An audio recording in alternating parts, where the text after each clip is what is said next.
مغل دربار، یہ میں نے کتاب پڑھی۔ یہ جو کتاب ہے مغل دربار، یہ بیسیکلی جو ہے وہ ڈاکٹر مبارک علی کا تھیسس ہے جو انہوں نے ڈوک زبان میں لکھا۔ یہ کتاب مجھے اس لیے اچھی لگی، اس میں جو مجھے خصوصیات لگی وہ یہ تھی کہ اس کتاب کو جو آپ پڑھتے ہو تو جتنا بھی مغلیہ دور یہاں پر رہا ہے 1526 سے لے کے 1857 تک، وہ اس میں تقریباً سارا پورٹری کیا گیا ہے۔ آپ پڑھتے ہو لوگوں کی کیا حالت ہے، عمرا کس طرح عیاشیاں کر رہے ہیں، کون سا بادشاہ کس طرح کے روزمرہ کے اس کے مشغولیات ہوتی تھی، کون سی چیزیں ہوتی تھی جس میں صرف اور صرف بادشاہ کا حق ہوتا تھا،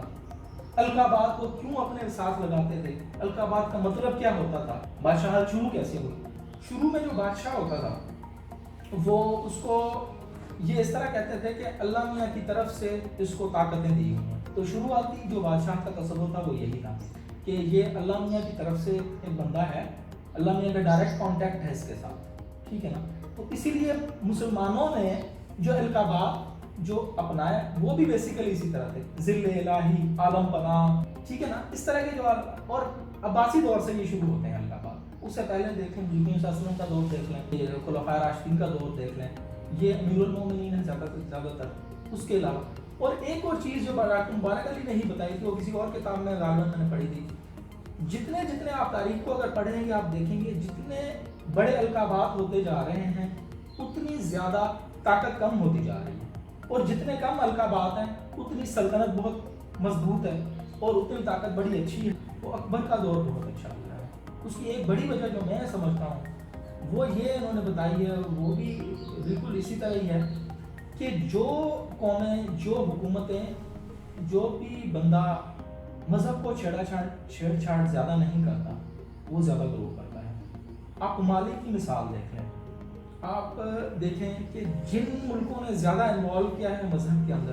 وہ زیادہ پیچھے ہیں، جو لوگوں کو چھوڑ دیتے ہیں کہ آپ اپنے مذہب پہ چلو، لیکن آپ نے ہمارا جو اپنا کام ہے، جو آپ کا فرائض ہے وہ آپ نے فل کرنا ہے، وہ آپ نے اسی طرح ادا کرنا ہے جس طرح کے کوئی اور بندہ ادا کر رہا ہے، تو وہ زیادہ گرو کرتے ہیں وہ ممالک۔ تو اسی طرح اس میں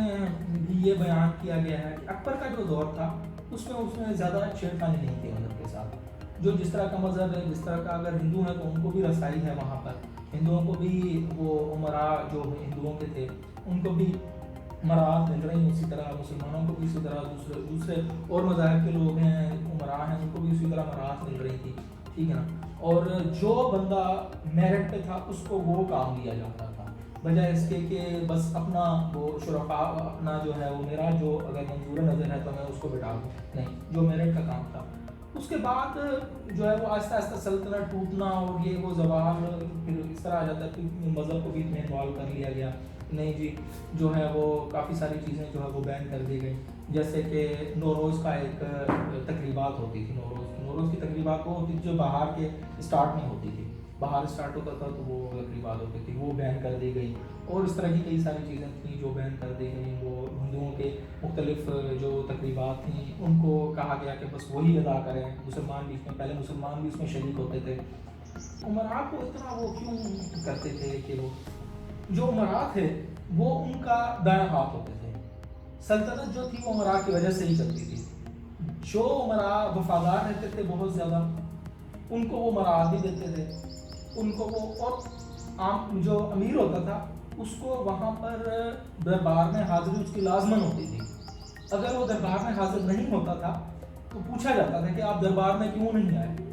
یہ دیکھنے کے لیے کہ ہمارے خلاف کوئی سازش تو نہیں کر رہا۔ تو عمرا جو ہے وہ اس طرح روزانہ کی بنیادوں پر وہاں پر آتے تھے، اگر نہیں آتے تھے تو ان کو ان کا جو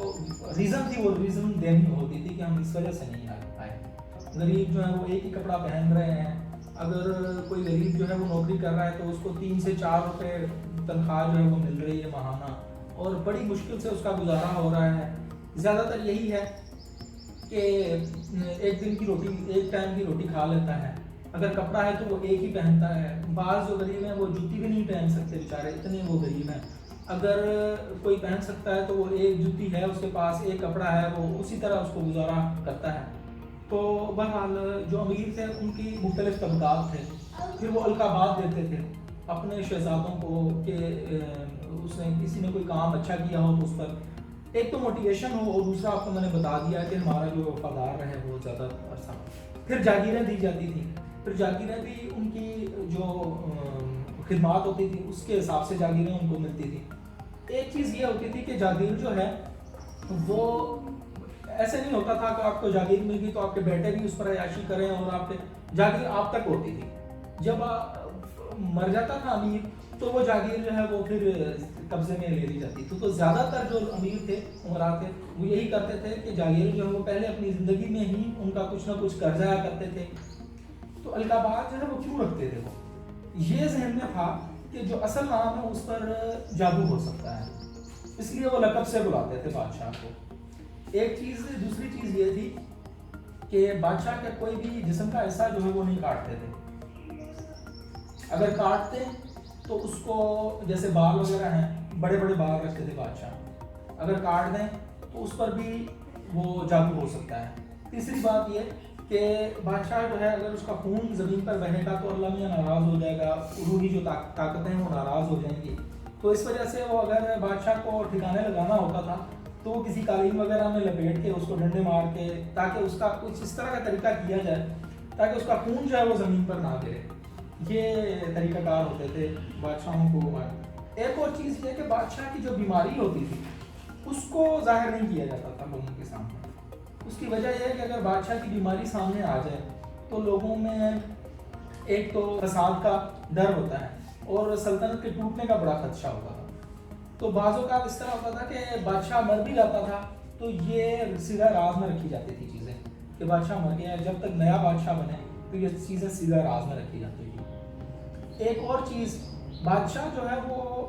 اپنی جو بیماری ہے وہ بھی نہیں ظاہر کرتے تھے، اور اپنی روٹین جو ہے اس کو اسی طرح رکھتے تھے تاکہ لوگوں میں یہ نہ ہو کہ میں اب کمزور ہو گیا ہوں، کیونکہ جیسے ہی کمزور ہوتا تھا تو کوئی نہ کوئی اوور کم کر لیتا تھا اس کی بادشاہت پر. تو اس لیے وہ ظاہر نہیں کرتے تھے کہ میں بیمار ہوں. اور جو کچھ چیزیں ہوتی تھی جو صرف بادشاہ کے لیے مخصوص ہوتی تھی، اس میں ایک چیز یہ تھی کہ صرف اور صرف جو احکامات ہیں، کسی کو مارنے کے احکامات وہ بادشاہ جاری کر سکتا ہے، کسی اور کو حق نہیں ہے. کسی کی کوئی چیز، کوئی عضو کاٹنے کے احکامات ہیں وہ بادشاہ جاری کر سکتا ہے. جشن وزن وہ سال میں 2 مرتبہ ہوتا تھا، شمسی اور قمری. سال میں جو شمسی جو بادشاہ کی برتھ ڈے ہوتی تھی اس پر بادشاہ 12 چیزوں میں بیٹھتا تھا اور اس کو تولا جاتا تھا 12 چیزوں میں، جس میں سونا ہوتا تھا، چاندی ہوتی تھی، گیہوں ہوتے تھے، کپڑا ہوتا تھا، مختلف اس طرح کی چیزیں ہوتی تھیں. شمسی جو